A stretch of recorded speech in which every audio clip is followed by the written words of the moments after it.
Everyone tells you about how new launches can appreciate, but no one actually talks about who is going to buy from you later on. Hey guys, quick one. I realized from the analytics that most of you who watch our videos every single week are still not subscribed. And if you guys have been enjoying these insights that we are sharing to you, hit the subscribe button so that YouTube knows to push these videos out to more people who can benefit from it. And of course, as the founder, my promise to you is I will keep putting out real, unfiltered content to thank each and every one of you for your support. Now, your support will also help to keep me and the team going and creating more real content for you guys every week. So thank you very much. Hey guys, welcome back to the Real Collective channel. My name is Veroy and thank you for your support for the last video on our $1 million HDB bubble. That was really well received, and you guys remember that video we talked about how resale flats keep on breaking records. But today, we're flipping the charts. I'm going to explain to you guys why these record prices are actually good for you, and I'm going to talk about what happens after these HDB flats break the records. The same HDB owners will now become your potential buyers. Because if today you are buying a new launch, right, you're probably asking yourself this question, and if you have not asked, right, I suggest you guys better ask this question. That is, who is going to be buying from you later on? Now, this is a very important question, and that's exactly why we created our free ebook just for you. So this actually breaks down who are your future buyers, how to time your entry and exit, and more importantly, flagging out the biggest mistakes that people make when they buy without an exit plan. Sounds like not you lah, because you guys are all in my channel, you guys are very well empowered. And if you guys haven't grabbed it yet, right, please scan the QR code right on the screen here. Where? Here. Okay. So scan the QR code right on this screen and download your free copy today, because that's the exact same framework we use, or even for myself, I used when I was analyzing my new launch purchase for myself as well as for my client too. And in this video, I'm going to go through the 3 key factors that your potential buyers are going to be looking at. So I believe, right, all of you guys probably heard this before. People always say, there will be future investors who would buy for you. Near MRT, confirm can exit lah, confirm one lah, don't worry lah. The investors are not here yet, they will come in later, don't worry about it. Wow, very vague.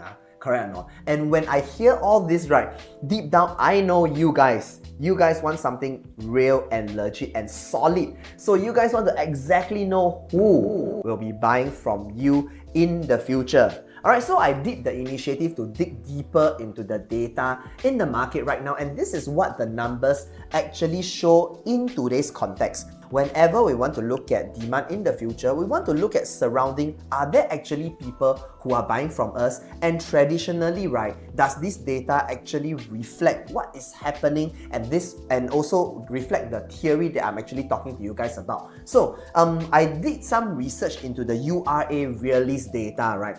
More buyers with HDB addresses actually bought resale private homes in 2024, and of course, based on our PropNext research, right, a total of 5,420 new and resale non-landed homes were bought by those with HDB addresses in 2024. Now, that is not a small number, because in 2023 itself, there was only 5,000, but today we went up by about 10%. So this is not just any Tom, Dick and Harry or randomized numbers. This is actually a clear trend. With every single year, we see more and more HDB upgraders coming into the private market. So this data actually supports what we are seeing on the ground, and it also supports the theory that I'm telling you guys, that is, you have to buy with a place or buy into a place where there is future demand, and usually you want to have a place and locality where we see upgraders driving the private resale market. Hey, Veroy, why you are talking about private resale market? I thought we are talking about new launches, right? But don't forget, guys, when you buy a new launch, 3-4 years later, it becomes a private resale. So to analyze the exit strategy, which is actually your new launch becoming a resale, who are the buyers, this is a natural logical process to go through that. But have you guys wondered why all these HDB upgraders so rich? And why is the reason people are telling you, or even Veroy here is telling you, that you must focus into a location where there is exit strategy, where there is an upgrader demand? Now, here's the answer for you guys. It's because most HDB upgraders today, they have already built up a strong safety net. Right, through the years of CPF accumulation, as well as capital appreciation, as well as the peak in the resale sentiments. And in my next video, I'll be breaking this down step by step, how this safety net is formed for all of you guys out there who are HDB upgraders, who are thinking of moving towards a private property, and how do you structure a safety net before executing a plan like this. So you guys make sure you hit the subscribe button so that you won't miss it when the next video drops on how we create a safety net for you who are an upgrader, or even if you guys are upgrading to a private property, to a bigger private property, also no problem. So if you are looking to purchase a new launch with the purpose of flipping or offloading to a future HDB buyer, the question here that we need to address is, when should you be doing it? And of course, what are the timeline milestones, right, that you should be putting into place to ensure that your exit lines up perfectly? Continue watching, because later in this video, I'll also be talking about the top 3 most important factors that will help you determine the right kind of purchase, the layout, as well as the project. But first, let's talk timing. And if you guys buy a new launch today that completes around 2028 or 2029, guess what? You'll be aligning perfectly with that kind of MOP date, timing into the upgrader demand cycle, so that when you are ready to sell, they obviously are ready to buy.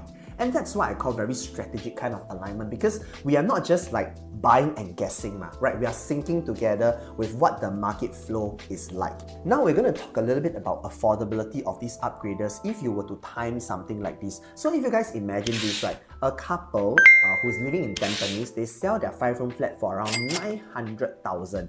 Outstanding loan is probably around 300,000. After paying that off, right, they walk away with roughly about 600,000 in cash and CPF combined. This person would have a combined income of about 14,000 to 15,000 a month. That will qualify them to buy a private property in the 1.7 to 2.1 million range. And what's the average entry price for a 3-bedroom OCR new launch today?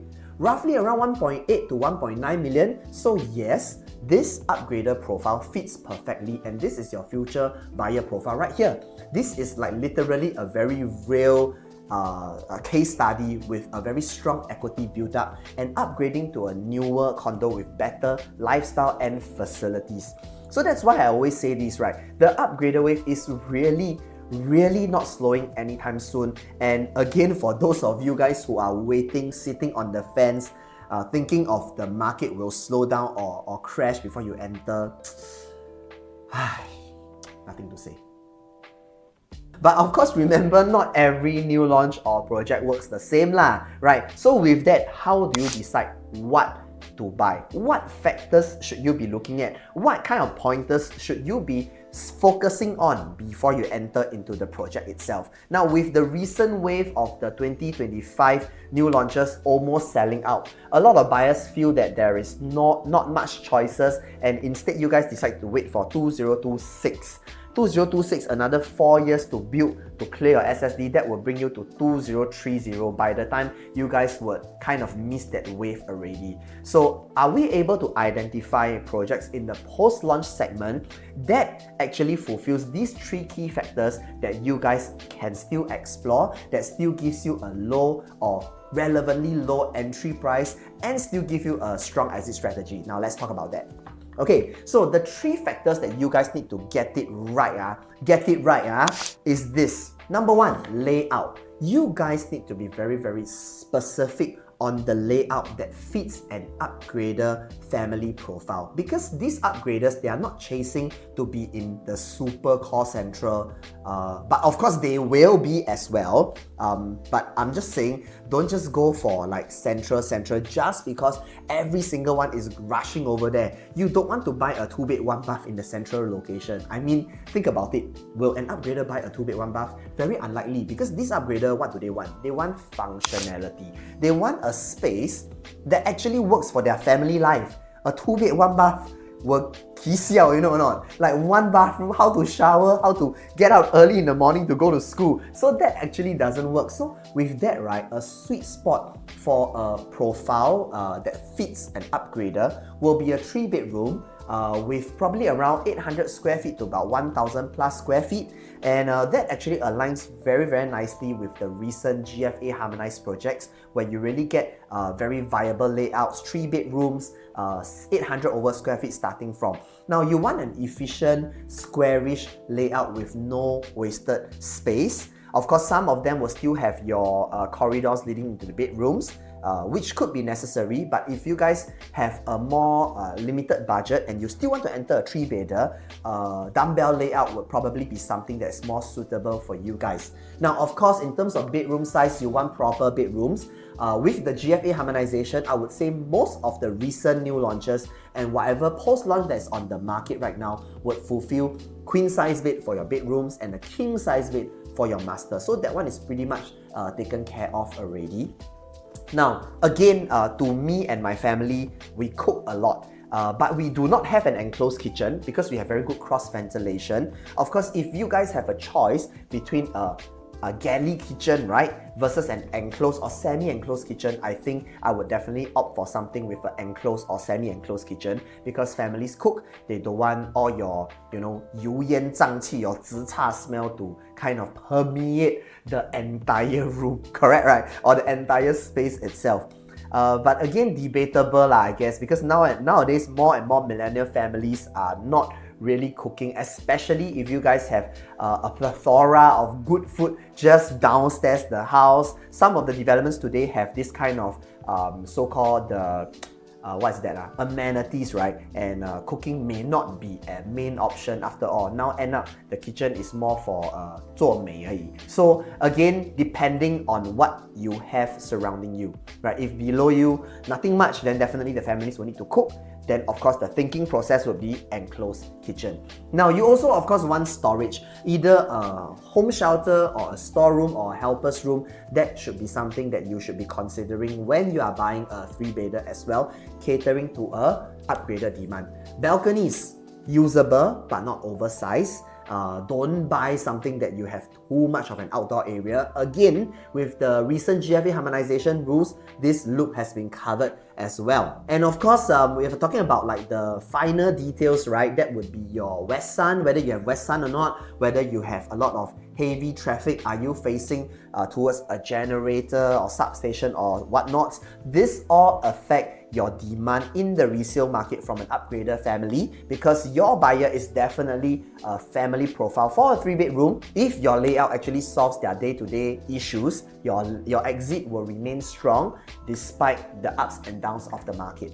Of course, number 2, we want to focus on locations with transformation. And if you guys are not sure what transformation am I talking about, I'm going to touch on really briefly over here, but I also have another transformation video that identifies how do you guys look at announcement completion and infrastructure of transformation, and why some transformation makes more but some actually makes a lot lesser. So you click on the video over here, you can actually watch that as well. Alright, now moving forward, transformation is this word that every agent will say now. Every agent tell you transformation. Since COVID till now, I've been hearing this word transformation. Seems like everywhere got transformation, but for upgraders, right, it's not just about like, wow, how sad the place will be in the future, right? It's about your everyday convenience. The transformation here would mean things like new MRT lines or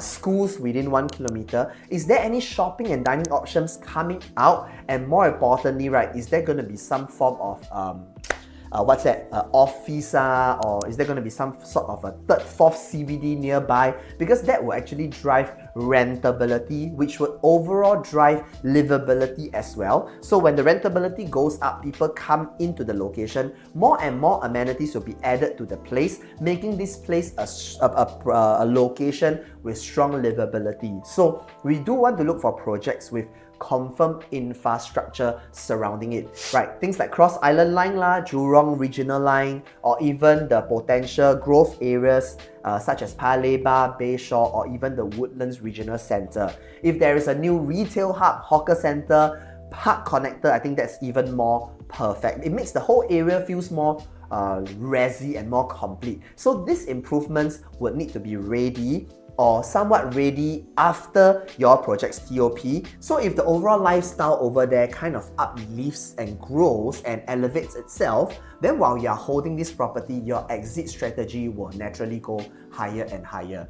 Ding! Straight to my mind, what comes to my mind? Punggol, right? Punggol last time is like 鸟不生蛋. Today Punggol is what? 鸟生金蛋. Correct or not? Yeah, so the upgraders will pay for this convenience, and these are the convenience when they can feel not just like concepts, right? They can actually see and touch. They will actually pay for it. And of course, number 3, that is to time your exit strategically, right? Price is one thing, but timing is everything, guys. So work backwards. Now, if you buy a project that TOPs around 2028 or 2029, your optimal resale window should hit between 2029 to 2031 thereabouts. It is right when the upgrader waves will peak. So you want to also chart out your SSD period so that you don't kind of get into a position where you feel like, wow, maybe I should sell, maybe I should pay the SSD and sell. Now, again, of course, it's not to say that you shouldn't pay SSD to sell. I am a real believer of it. If my property has already hit a certain milestone or hits a certain cap in the growth, and I see a better opportunity elsewhere, and if my opportunity cost is just 4% SSD, and it makes sense, I will pay.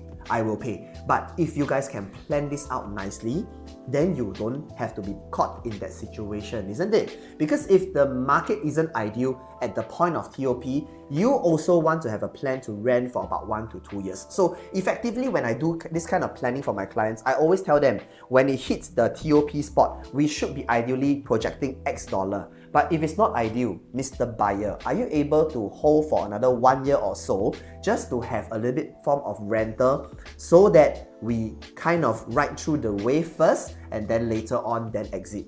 Because we want to wait for the right buyer pool as well. Okay, and of course, important thing here is a lot of people, right, you all just buy and throw away. Bata. No, because why? You always just buy and then you forget about the interest rates and stuff like that. So I would also advise people, right, to track your lock-in period and also your refinancing timeline so that you actually get flexibility when you are nearer towards your year of exit. Okay, and last but not least, you guys please study the MOP batches by the town itself, because if your project is near estates that reach MOP a year or 2 before you sell, you are right on cue. Because why? Not everybody sell the moment MOP, right? So 1 year, 1 to 2 years right before you plan to sell, you are right on track, because this will form your next group of buyers and this will be your exit strategy. Okay? 讲了那么多, at the end of the day, right, entering and exiting real estate isn't just following the trend or like looking at prices too high, blah blah blah. It is really understanding the flow of entering and the flow of demand. Now, who are your sellers? Who are your buyers? And when are they moving? Now, if you guys want to be a wise investor, don't time the market, because this one very cliche lah, right? Time in the market is not as good as... No. Timing the market is more important. Wait. Time in the market is more important than timing the market. But if you guys are with me, Veroy, we don't time the market. We don't even think about time in the market. We time our buyer. Yes, that's right. We time our buyer. So HDB upgraders, in fact, they are our real exit strategy, because these people are our future buyers. Now, these are our liquidity and also our safety net to allow you guys as a private property owner to progress to the next stage of life. So if you think about it, it's really a cycle, right? People enter into their BTO, and then after it hits their MOP, then after that, they enter into a private property. Then this private property, maybe they decouple to enter into 2 private properties. And then the cycle of the BTO MOP repeats itself over and over and over again. So, does it mean that you must always buy a private immediately? No. Does it mean that you should chiong and buy a HDB? No. It is really about balancing up your options and understanding why and how and what's the timeline and horizon you guys are planning your real estate portfolio, right? So now the key question to ask ourselves is, if today you are holding a private property, do you want to be positioned ahead of them? Make your plans strategically, or you want to be always playing catch up? When they exit, you cannot sell them. When you sell them, they cannot exit. You know what I mean, not guys?